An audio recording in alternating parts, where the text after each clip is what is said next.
que é sobre máximo divisor comum e mínimo múltiplo comum. Então, iniciando aqui, antes de começar, eu vou passar um probleminha do cotidiano para a gente poder desenrolar no decorrer do conteúdo. Então, vamos imaginar que a nossa escola tenha chegado caixas com livros para ser distribuídos na biblioteca. Então, chegou uma caixa composta de 70 livros e outra caixa com 40 livros.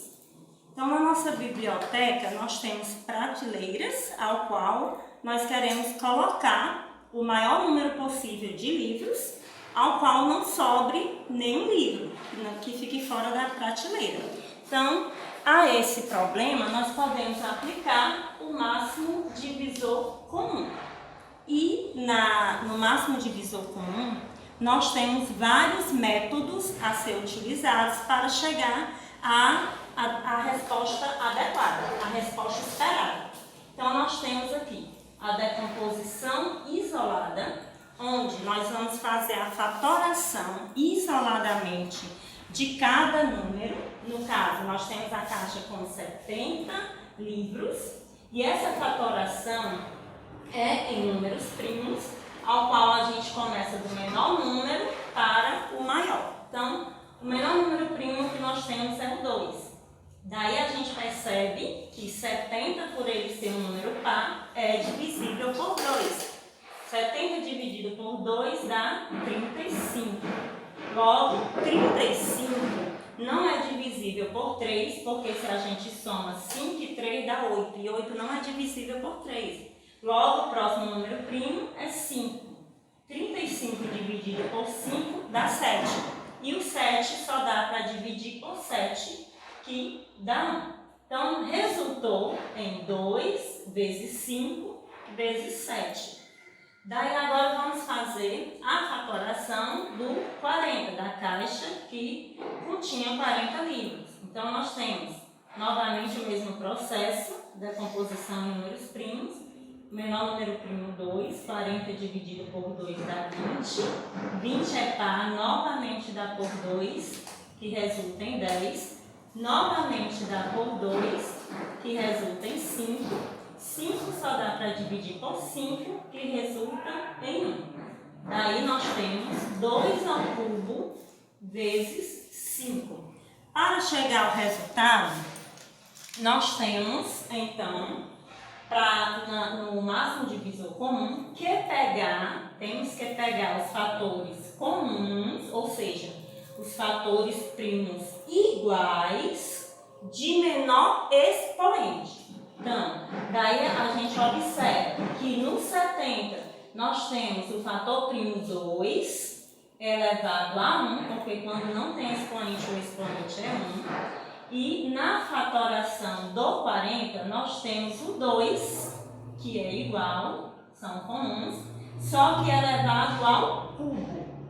Então, a gente pega o fator comum de menor expoente, que será 2 elevado a 1, ou simplesmente só 2, porque quando o expoente é 1, tanto faz for ou não. Daí a gente percebe que tem outro fator comum primo, ou seja, outro fator igual, primo comum, que no caso é o 5. Daí a gente multiplica esses dois fatores comuns, onde a gente chegou no resultado 10. Então, nessa decomposição isolada, a gente vai fatorar isoladamente cada um dos números.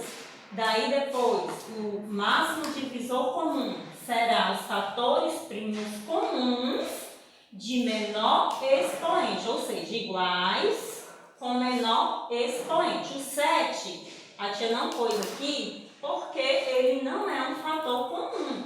Então, por ele não ser um fator comum, ele não cabe aqui. Logo, a nossa prateleira, cada prateleira da biblioteca, vai conter 10 livros. Vai conter 10 livros para que não haja sobra. Tem outro método, que é o método da decomposição simultânea, gente vai juntar os dois números e decompor os dois números ao mesmo tempo, simultaneamente. Então, daí a gente pega 70 e 40 dividido por 2, como a gente já viu lá, deu 35, aqui deu 20.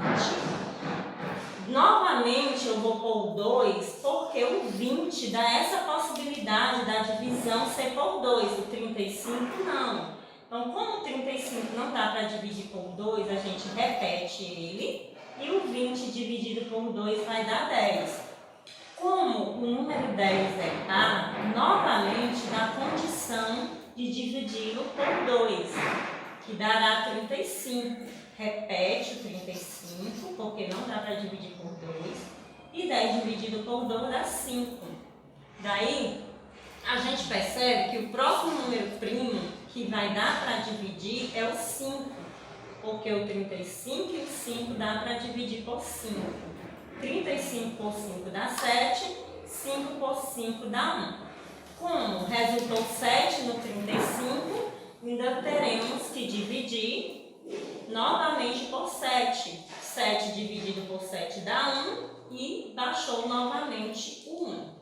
Então, nessa decomposição simultânea, a regrinha é você circular apenas o número que dividiu os dois valores ao mesmo tempo. Por que eu circulei o 2? Porque o número 2, o 2 deu para dividir o 70 e o 40 ao mesmo tempo. Por que a tia não circulou esse 2? Porque não deu para dividir o 35, só deu para dividir o 20. Esse outro 2 a tia também não circulou, porque só o 10 é que é divisível pelo 2, o 35 não.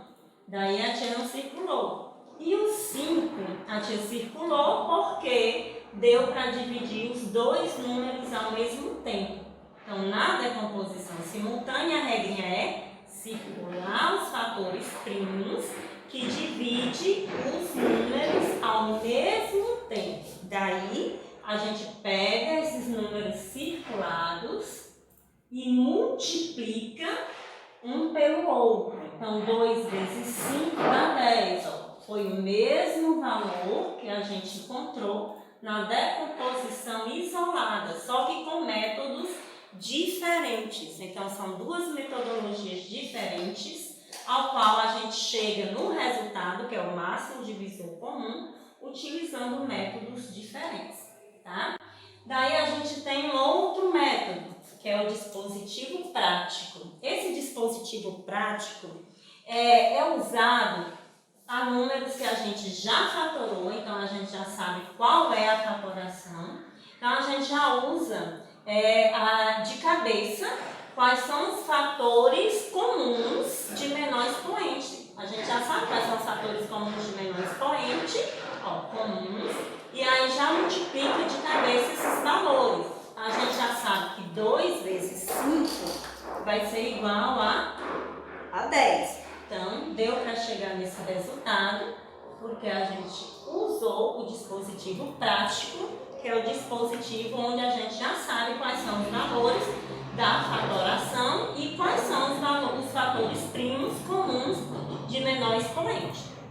Temos também uma outra metodologia, que é o algoritmo de Euclides. Esse algoritmo de Euclides, vocês não vão encontrar no livro de vocês, mas vocês já viram no ano passado, que é chamado Jogo da Velha, como vocês já tinham dito uma vez na sala de aula, que é o hashtag, né? Tia, eu sei como é o hashtag.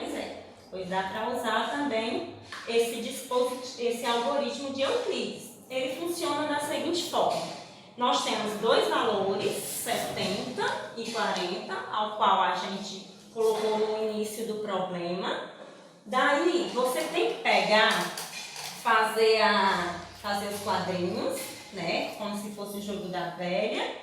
E pegar sempre o maior número primeiro e colocar o menor número logo após ele. Os valores que vão ficar em cima, eles são os quocientes. São os quocientes da divisão. Os valores que vão ficar aqui no meio são os divisores. E os valores que vão ficar na última linha são os restos, tá? Então vai funcionar da seguinte forma. Eu vou dividir 70 por 40. Então, ao dividir 70 por 40, o número possível será o 1, o quociente no caso. Porque se a gente pôr 2 vezes 40 é 80, ó, vai passar de 70. Então, 1 vezes 40 vai dar 40. Para 70, olha o resto aqui embaixo do 70, restou 30, correto? Esse resto, 30, eu vou pegar ele e deslocar para a frente do 40. Olha só, eu vou tirar esse 30 daqui com o resto e vou deslocar ele lá para a frente do 40. Então, minha divisão agora vai ser 40 dividido por 30. 40 dividido por 30, o quociente 1. Por que 1? Porque 1 vezes 30 é 30. Para 40 vai sobrar 10. Esse resto 10 eu vou deslocá-lo novamente para a frente do número 30. Então, vai ficar 30 dividido por 10. E 30 dividido por 10 dá exato. Olha só, dá 3. Nós temos como quociente 3.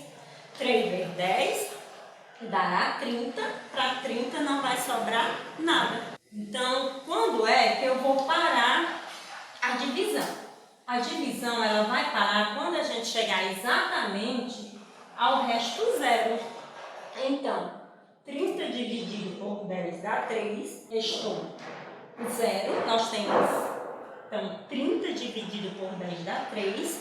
Daí nós temos como resto 0. Então, parou a divisão porque chegamos no resto 0.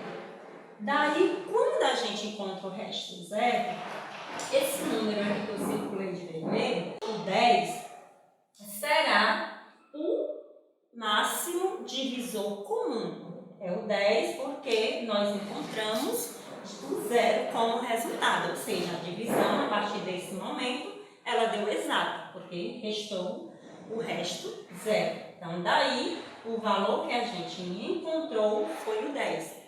Esse 10 vai ser o máximo divisor comum. Então, veja aí, nós temos 4 métodos, cada método diferente um do outro, onde a gente vai chegar ao mesmo resultado em todos os métodos. Então, nós temos metodologias diferentes para se chegar ao máximo divisor comum. Daí como a gente viu, a gente faz a decomposição em números primos, nós precisamos saber o que são números primos entre si. Então, na verdade, números primos entre si são aqueles números em que o maior divisor comum entre eles é o número 1. Ao dividirmos, por exemplo, vamos encontrar aqui os divisores, acompanha aqui com a tia, os divisores de 5. Os divisores de 5 são 1 e 5. Os divisores de 8, 1, 2, 4 e 8. Então, a gente percebe que o único divisor comum, ou seja, iguais entre eles, é o número 1. Então, dá-se o nome de números primos entre si exatamente por isso, porque o maior divisor comum entre eles é o número 1. Então, todo número em que na fatoração o maior divisor comum entre eles é o número 1, só tem o divisor 1 como divisor comum, eles são chamados números primos entre si, certo? Então, terminada essa parte, nós vamos aqui para mínimo múltiplo comum. Então, mínimo múltiplo comum, nós podemos usar o mesmo processo do máximo divisor comum, podemos usar a decomposição isolada e podemos usar também a decomposição simultânea. A mais prática, a a metodologia que vai ajudar mais é a decomposição simultânea. Porque você fazendo essa decomposição simultânea, dá para você calcular tanto o máximo divisor comum como o mínimo múltiplo comum.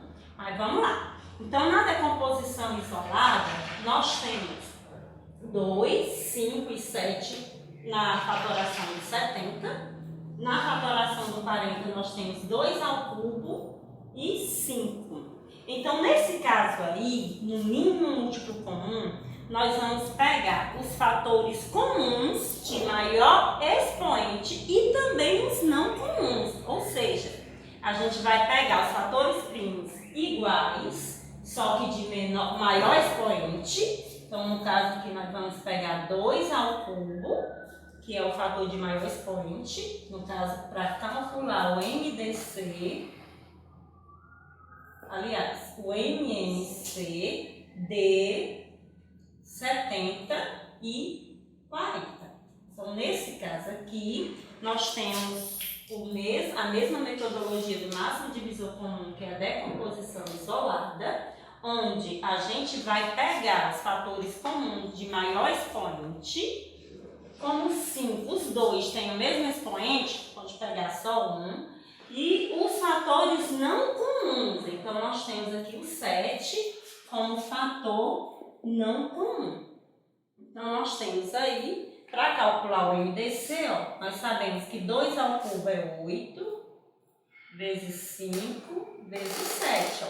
8 vezes 5 vai dar 40, 40 vezes 7 vai dar 280, né? Então, nós temos aqui o MMC de 70 e 40, utilizando a decomposição isolada, onde a gente vai pegar, é diferente do máximo divisor comum. Vamos só revisar para não confundir.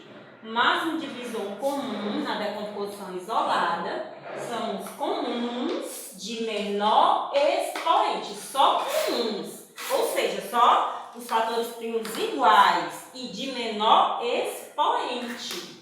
Já o MMC, que é o mínimo múltiplo comum, na fatoração isolada, serão os comuns e não comuns. Os comuns de maior expoente e também os não comuns. Então, daí nós temos 2 ao cubo, que é 8, 8 vezes 5, 40, vezes 7, que é 280.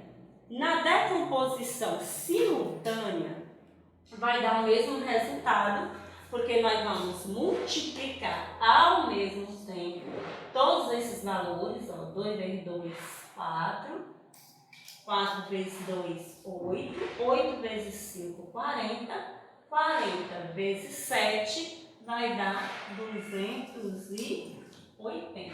Então, a gente chega no mesmo resultado que é aqui, certo? Então, nós temos agora visto o máximo divisor comum e o mínimo múltiplo comum. Vamos agora entender um pouco de arredondamento para a potência de 10. Então, como que a gente vai fazer esse arredondamento para potências de 10? Então, nós vimos no capítulo passado, nós estudamos sobre potência. E aí a gente discutiu, a gente viu que quando a base é 10, o expoente indica quantas vezes o zero vai acompanhar o número 1. Não é isso? Então, se é 10 é porque o número é composto de 6 zeros. Então, nesse caso aqui, a forma do arredondamento vai ficar 72 vezes 10 elevado à sexta potência. Por que sexta potência? Porque o número ele é composto de 6 zeros, então dá no mesmo. 72 vezes 10 elevado à sexta vai dar 72 milhões. Olha só o resultado aqui. Então, esse é o arredondamento para a potência 10. Mas temos outros casos que os valores, esses outros valores aqui, em que os números não são acompanhados de zero. Só que a gente quer aproximá-los para a potência de 10 no caso para a unidade de milhar. Então, como a gente quer aproximar esse número para a unidade de milhar, a gente olha que na unidade de milhar nós temos o número 3. E do lado direito do 3, nós temos o algarismo 2. Então, a gente olha diretamente ao algarismo que está à direita do número que a gente quer aproximar para a potência de 10, que no caso é a unidade de milhar. Então, se esses números forem 0, 1, 2, 3 e 4, a gente aproxima esse número para 83 mil, correto? Ou seja, baixou para a unidade de milhar mais próxima, que é 83 mil, ao qual eu posso escrever 83 vezes 10 elevado ao cubo, correto? Daí, nós temos, acompanhado logo ao número direito da unidade de milhar, o número 5, tá? Então, quando o número 5 vier logo depois da unidade que vai ser aproximada, a gente deve ter em mente o seguinte: se essa unidade de milhar é um número ímpar, então ele logo aproxima a próxima casa. Então vai ficar 84 mil, que é a mesma coisa que 84 vezes 10 elevado ao cubo. Aqui aconteceu a mesma coisa. O algarismo que está na unidade de milhar é ímpar. Então, se é ímpar, dá para aproximar para a unidade de milhar mais próxima, a posterior. Daí nós temos agora também terminado o número que está logo ao lado direito da unidade de milhar, ao qual a gente quer aproximar, também é 5, mas a unidade de milhar é par. Então, nesse caso aí, como ele é par, a gente deixa na unidade de milhar anterior, a menor. No caso, 82 mil, e vai ficar 82 vezes 10 elevado ao cubo. Então, essa regrinha a gente tem que ter bastante cuidado, porque se o número que tiver logo à direita do número que você quer arredondar for 0, 1, 2, 3 ou 4, você deixa na unidade que já estava, na unidade milhar que já estava, baixou na unidade milhar que já estava. Mas, quando é 5, você tem que observar a seguinte regra: se é ímpar, o número que você quer aproximar, que está logo ao lado direito, lado esquerdo do número, então o que você vai fazer? Você vai aproximar para o posterior, o número depois, na unidade depois, uma unidade a mais. Mas, se o número for par, o número que está à esquerda do valor for par, então você vai ter que baixar para a unidade de milhar mais próxima, que no caso, 82 mil. Então, temos que observar essas regrinhas de acordo com o número que está exatamente à direita do que você quer aproximar. Então, vamos analisar agora os outros. Os demais números que estão logo à direita. For 6, 7, 8 ou 9, daí você já aproxima para a unidade de milhar a mais, uma unidade a mais. Então, você já pode fazer essa aproximação. Então, vamos agora para a parte de fluxograma, onde o fluxograma consiste em analisar o problema e escrever o algoritmo de sua solução, utilizando símbolos gráficos. O algoritmo nada mais é do que passo a passo, é uma sistematização do passo a passo do que você tem que fazer. Então, esses símbolos, nós temos aí a forma ovalada, ou com cantos arredondados, que indica a fase do início ou fim do processo. Temos também a parte do retângulo, que é a fase da ação contínua. E a setinha nós temos que indica a direção do fluxo, né? A direção do fluxo da informação. Nós temos também o paralelogramo, que indica a entrada de dados. Nós temos o losango, que indica a tomada de decisão. E nós temos aqui a saída dos dados também, onde nós podemos analisar cada situação. Então, nós temos aqui um exemplo 1. Crie um algoritmo para mostrar o resultado da multiplicação de 2 números. Descrição narrativa, nós temos o passo 1, que é receber os 2 números que serão multiplicados. Depois, multiplicar os números e mostrar o resultado obtido na multiplicação.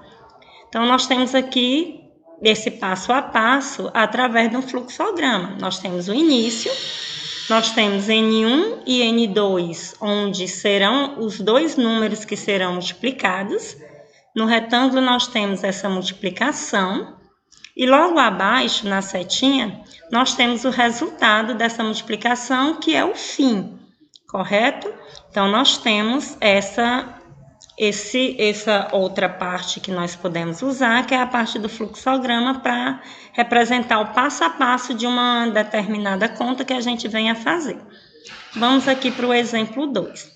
No exemplo 2, nós temos um algoritmo para mostrar a divisão de 2 números. Novamente, mostrando essa divisão no fluxograma, nós temos o início, nós temos a apresentação desses 2 números, N1 e N2. Lá no losango, nós temos que o N2 é 0. Então, uma divisão onde o divisor é 0, nós temos a setinha dizendo que sim, que se for 0 o divisor, é impossível, logo na frente, à direita do sim, está dizendo que é impossível fazer essa divisão, tá? Se é impossível, tá aqui, fim, finalizou. Ou pode ser sim, ou pode ser não. Então, é um processo, o fluxograma é um processo em que você sabe passo a passo o que é que você vai fazer. Primeiro apresenta os 2 números da divisão. Se um deles, no caso, o divisor for 0, se sim, essa divisão é impossível, não existe divisão por 0, acabou, então findou aqui a conta. Mas se não, se o N2 não é 0, dá para fazer essa divisão, N1 dividido por N2, que daí resulta em um resultado. Então, isso é que é um fluxograma. Fluxograma é uma apresentação do passo a passo de um algoritmo, nesse caso apresentado de uma divisão e de uma multiplicação, a qual a gente viu anteriormente, em que a gente sabe passo a passo o que a gente tem que fazer. Então, na multiplicação, encontrou 2 números, multiplica, encontra o resultado. Na divisão, se o divisor é 0, é impossível essa divisão. Se não, então temos essa divisão e daí chegamos ao resultado. Então, isso que é um fluxograma.